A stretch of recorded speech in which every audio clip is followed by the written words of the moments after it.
Apple just dropped its latest iPhones, and this is the most premium one of the bunch, the iPhone 17 Pro Max. A lot has changed here, so is this the best iPhone for you to get in 2025? I'm Will Gove for GSM Arena, and let's find out in our iPhone 17 Pro Max review. This video is sponsored by Ugreen. More on that in a bit.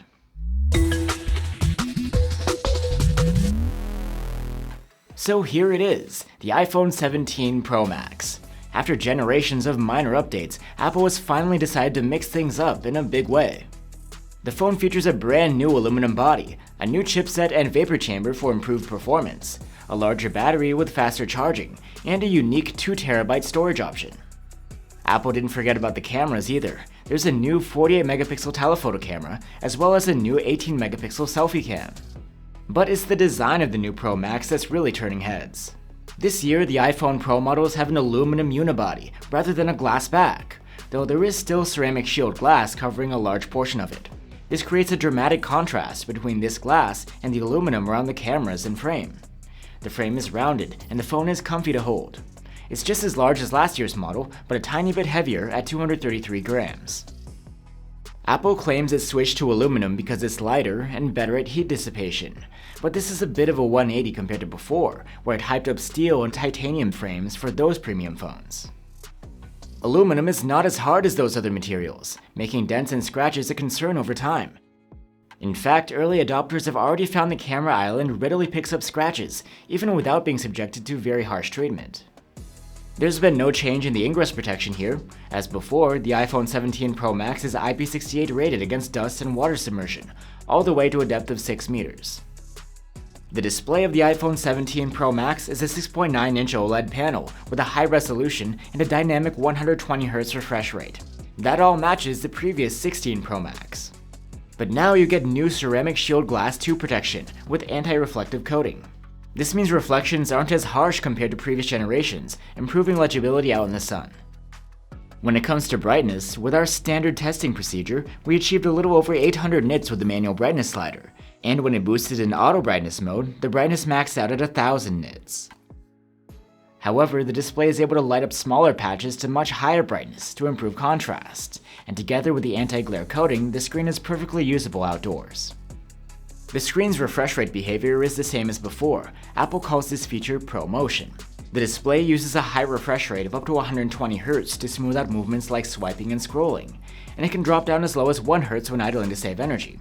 You get no control over its behavior whatsoever though. The display looks very good overall, as you'd expect. It's quite sharp at 460 ppi, it's contrasty, and consistent when it comes to the colors. And you get support for HDR10 and Dolby Vision video playback. The pill-shaped cutout for the selfie cam does take up some screen space, but it's not as distracting here as on the iPhones with smaller displays. This cutout houses both the selfie cam and a 3D TOF sensor, which enables Apple's secure Face ID. It's used for biometrics and unlocking the phone, as there's no fingerprint reader. And as we've seen for a while now, the iPhone 17 Pro Max brings functionality to the cutout as well. This dynamic island, as Apple calls it, is able to display context-specific info and helpful shortcuts. For audio, the iPhone 17 Pro Max has stereo speakers. The speakers scored a good mark on our loudness test, a step back from the previous model's score of very good. The sound quality has changed too, but we experienced good bass and treble here. You can listen for yourself through our comparison tool linked below. Just like last year, you can get the Pro Max with 256 gigs, 512 gigs, or a terabyte of storage on board. And new this year is an even higher storage tier, a whole 2 terabytes. And there's again a hardware action key. You can use it to place the phone on ring or silent, or choose from a number of predefined actions to assign to it. You can even set up your own custom shortcuts. A new flagship iPhone gets a new, more powerful chipset. This year is called the Apple A19 Pro. It promises better raw performance, and on top of that, the iPhone 17 Pro Max gets 12 gigs of RAM, compared to the 8 gigs on last year's model. In benchmarks, we saw noticeable improvement in multi-core CPU tests and graphics performance. Overall, the iPhone 17 Pro Max with its Apple A19 Pro is one of the most powerful phones on the market, with impressive performance across the board, as is the norm for the year's top iPhone. The iPhone 17 Pro Max also features a new Apple-designed vapor chamber plate, which, together with the aluminum body, is meant to improve cooling and reduce thermal throttling. Apple claims the sustained performance should be much better than previous iPhones, which had a titanium build. However, in our stress tests, we actually observed more throttling here than we did on last year's model. The CPU throttled down to 65% of maximum here, compared to 77% on the 16 Pro Max. The iPhone 17 Pro Max's battery capacity is a bit larger this year. It's now 4,832 mAh for the variant with the physical SIM slot, and 5,088 mAh for the eSIM-only variant. Our model has a physical SIM, and yet even with this smaller capacity, we measured outstanding battery life. The iPhone 17 Pro Max earned an active use score of 17 hours and 58 minutes. That's one of the best scores we've seen yet, even better than last year.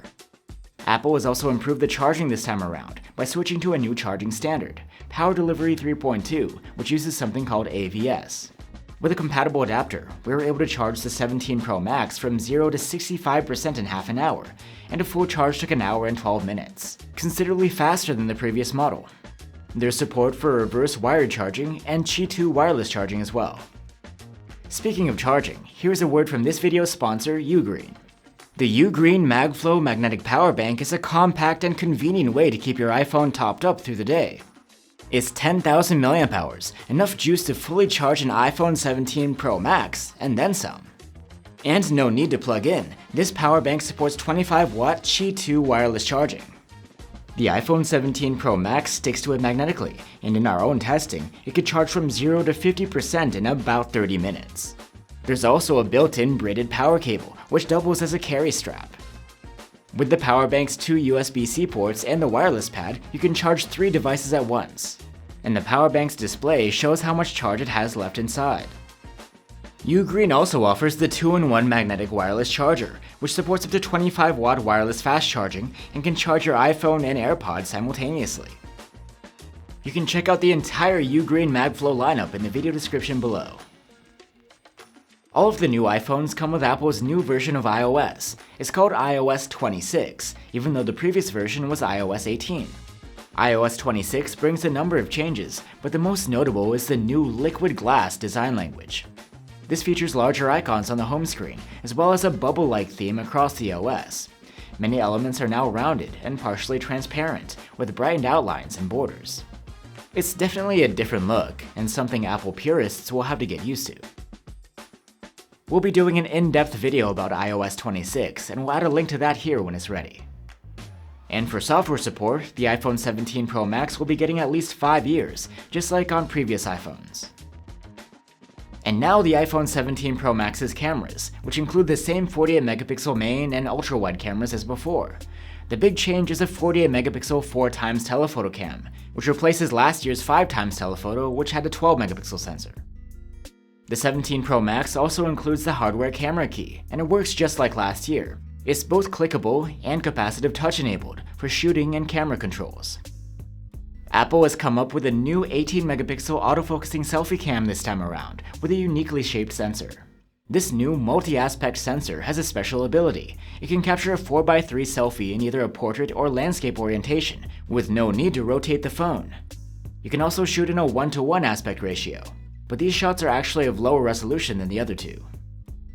Besides this new function, the new selfie cam also has a noticeably wider field of view than the previous generation, allowing you to fit more into the frame, although it does cause more perspective distortion. Quality-wise, it isn't so different. Overall, these shots look good, with very nice detail, and the autofocus makes sure the subjects come out sharp every time. Now let's talk about the rear cameras, starting with the main one. The photos are very likable, as the colors and contrast seem a bit more expressive this year. The dynamic range is excellent, and there's plenty of detail too.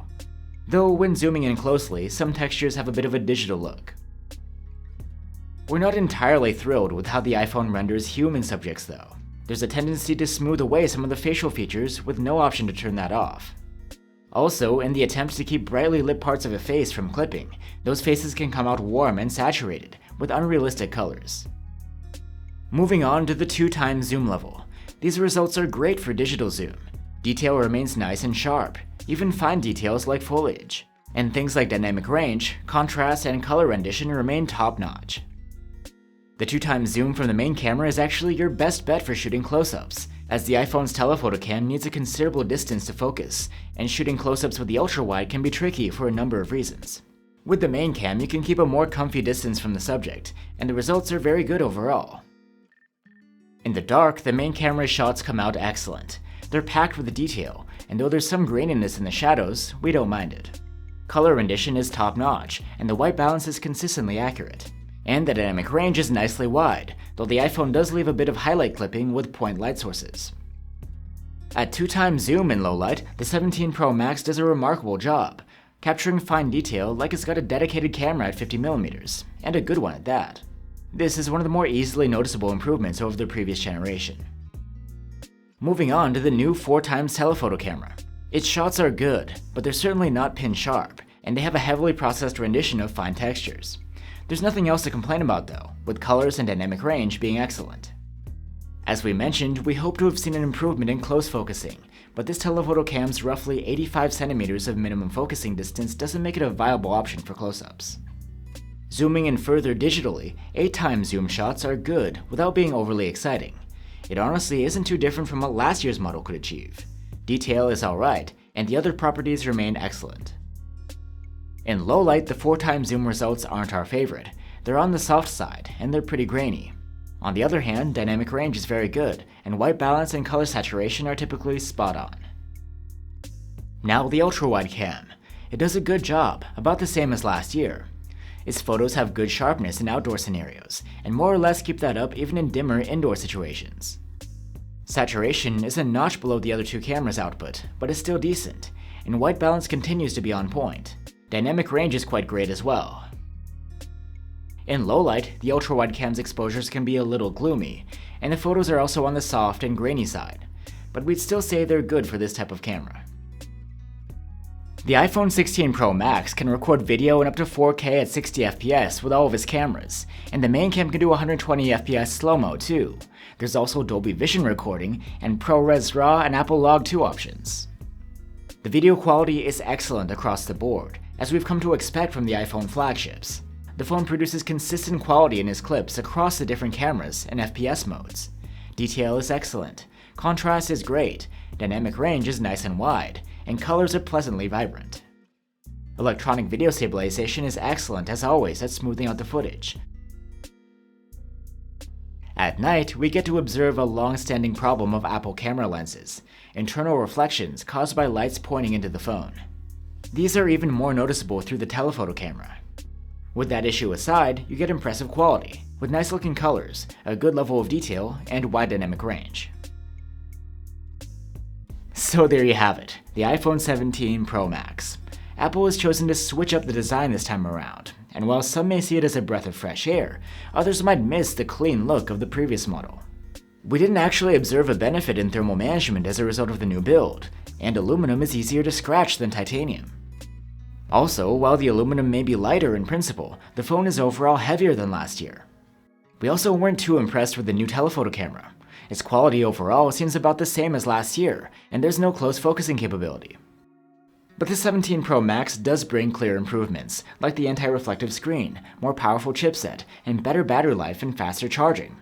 It's overall a solid iPhone, and if you're after the latest and greatest from Apple, it's worth considering. Thanks for watching, guys. If you're looking for alternatives, you can check out our reviews of the iPhone 16 Pro Max and the Samsung Galaxy S25 Ultra. Let us know what you think, and I'll see you on the next one.